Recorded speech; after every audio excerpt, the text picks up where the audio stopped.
Tenga listo el tinto que ya vienen los huevos, revueltos y salidos de la cocina de la Cancillería, donde llegó para mandar el ministro encargado Luis Gilberto Murillo. Desde la redacción de La Silla Vacía, soy Tatiana Duque. Es lunes 8 de abril. Al canciller Álvaro Leiva le queda un mes de suspensión ordenada por la Procuraduría por su papel en el lío de la licitación de pasaportes. Quien está mandando en las relaciones internacionales es el embajador Luis Gilberto Murillo, que da pistas de que puede llegar a quedarse completamente en el cargo. Sacó a todo el primer círculo de Leiva de la Cancillería y ha sido más vocal sobre la situación en Venezuela. Hoy que los dos cancilleres de estos países se vuelven a reunir, revisamos qué es lo que ha cambiado y qué retos tiene pendientes el nuevo canciller, el canciller encargado. María José Restrepo le sigue los pasos a la política diplomática. Gracias por volver por acá. Gracias por invitarme, Tatiana. Oficialmente a Álvaro Leiva le queda un mes suspendido por todo el bollo de la licitación de pasaportes. ¿Leiva va a volver a la Cancillería? Bueno, pues técnicamente en mayo se le acaba la suspensión de la Procuraduría. En el papel eso significa que después volvería a su puesto en la Cancillería. Ahora bien, es como cuando la esposa saca al marido de la casa y comienza a cambiar el televisor, el tapizado del sofá, los tapetes, incluso hasta de marido. Eso quiere decir que en la Cancillería están pasando cosas. Murillo entonces está remodelando la casa. Murillo comenzó sacando a todos los funcionarios salpicados por el escándalo de pasaportes. Acuérdate, por ejemplo, la salida bastante vistosa del secretario general José Antonio Salazar. Piel Rojito, la amiga de toda la vida de Leiva. Claro, él. Y luego echó al director de Asuntos Jurídicos Internacionales, Juan Carlos Lozada. Que no es el representante liberal, sino el que estuvo metido en la supuesta reunión con el hijo de Leiva para planear la licitación en París, la de pasaportes. Esa misma. Y luego Murillo pidió las renuncias de la gente que contrató Leiva, que era parte del círculo más cercano del canciller en el ministerio. Ahí entran, por ejemplo, Silvia Carrizosa, la de talento humano, a la que le cayó toda el agua sucia por el nombramiento de diplomáticos sin experiencia. Ahí también está Lida Rodríguez, la mano derecha del exsecretario general de Piel Rojita. Karen Cárdenas, que es la jefa de prensa, la jefe de prensa de Leiva. Y la más visible de todo el combo, que muestra que las vainas están cambiando dentro de Cancillería, es la salida de Ana Ramírez, quien era básicamente la canciller de facto y la mujer más poderosa del Palacio de San Carlos. Si yo fuera canciller encargada, no haría tantos cambios si no tuviera vocación de permanencia. Pero bueno, ¿esto es solo hacia adentro o hacia afuera hay también una distancia entre lo que hace Luis Gilberto Murillo y lo que hizo Álvaro Leiva? La verdad sí hay un tono diferente. Por ejemplo, Murillo da entrevistas, sale a medios, cosa que Leiva no solía hacer. Sí. Y, por ejemplo, le puso la cara de frente a la mini crisis diplomática que tuvimos con Argentina por los insultos de Milei a Petro. Pero hay un tema gigante y el cambio más notorio, que es el tono con Venezuela. Con Petro las cosas con Venezuela son mucho más cercanas. ¿Qué tono tiene Murillo ahí para decir que está cambiando? Bueno, lo primero que te puedo contar es que Leiva ya se había ganado una desconfianza, particularmente de los gringos, que tienen muchas cartas en este asunto porque son los que sancionan al régimen de Maduro. Y a él ya lo veían como el, comillas, canciller venezolano, según me dicen fuentes de adentro. Incluso dicen que los gringos no se sentaban a hablar con Leiva porque sabían que él iba a defender intereses venezolanos. Wow. Murillo, en cambio, ha sido un muro de contención frente a dos temas particularmente. ¿Cuáles? Uno, el de la denuncia que hizo Noticias Caracol de supuestos espías venezolanos que están en Colombia y en Chile persiguiendo a la oposición. Ahí Murillo ya salió a defender la libertad de prensa y la legitimidad de Caracol, que fue el medio que denunció.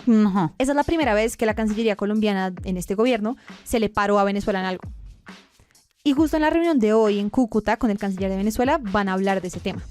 El segundo tema grande es el cambio de tono frente a la situación de las elecciones presidenciales venezolanas. Y todo este veto de Nicolás Maduro a María Corina Machado, a Corina Lloris y básicamente cualquier aspirante que no sea él. Exactamente.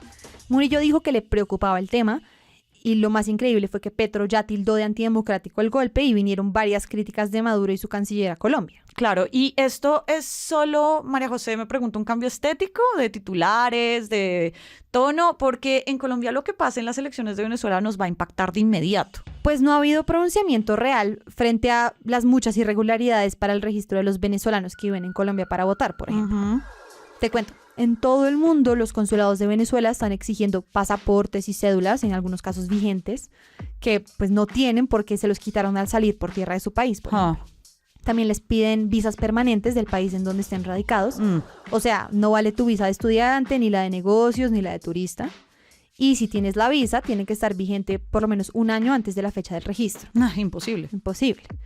Hablando con grupos de migrantes venezolanos, por ejemplo, me decían que los requisitos para votar incluyen reunir las 7 esferas del dragón, básicamente. Obviamente todas esas trabas son porque los 7 millones de venezolanos que han salido de su país a corte de 2021 votarían claramente por la oposición.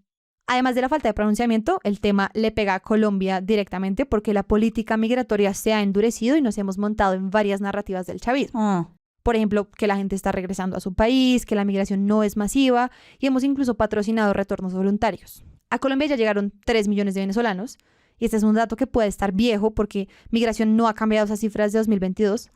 Y la proyección es que si gana Maduro en julio, ¿qué es lo que va a pasar? Saldrán entre 1 y 2 millones de venezolanos de su país. Pero hay un bollo allá en el horizonte, no sé si lo ves, Majo, y es la elección del próximo presidente de Estados Unidos. Y Murillo es, además, el embajador de Colombia en Washington. No, ese es un bollo gigante, te cuento. El gran interrogante de si Murillo se queda no es tanto cómo será de canciller, sino qué pasa con la embajada que deja en Estados Unidos. Su familia vive allá y por eso es que el círculo más cercano de Murillo dice que no es seguro que se va a quedar en San Carlos. Pero además tiene muy buena entrada con el Congreso gringo, el Black Caucus, que es como la bancada afroamericana del Congreso. Y el tipo se sabe mover por allá, básicamente. Tener un embajador que sepa cómo es la movida allá, que tenga entrada, es clave en un momento como las elecciones gringas para tantear cómo los candidatos de ese país perciben a Colombia. Y además porque hay una probabilidad importante de que el ganador en noviembre sea Donald Trump. Que además sería una aventura porque los republicanos que son más afines a Trump, más del ala trumpista del partido, ya les ha generado mucha desconfianza, básicamente la existencia de Petro en presidencia. Muestra de eso es que la semana pasada el representante republicano Mario Díaz Balart, que preside una comisión encargada de darle plata al extranjero desde la Cámara Gringa, ya advirtió que va a reducir en un 10% las apropiaciones de plata que nos mandan, por ejemplo. Eso igual tiene que pasar por el Senado, donde hay muchos más demócratas que nos llevan en la buena, pero son alarmas para quien vaya a estar en la Cancillería y definitivamente quien vaya a estar en la Embajada. Vamos a ver entonces cómo bailan ese trompo en Cancillería, en la Embajada y en Palacio. María José, gracias por pasar por acá. No, gracias por invitarme, Tatiana. Ahí estaremos pendientes. Esta semana seguimos pendientes de liquidaciones e intervenciones en la CPS, del desenlace del debate de la pensional en el Senado y de las marchas de respaldo al gobierno de mañana. Toda la información estará al aire en lasillavacía.com, en las redes y en el en vivo. Y por acá cada mañana estará servido su desayuno político favorito.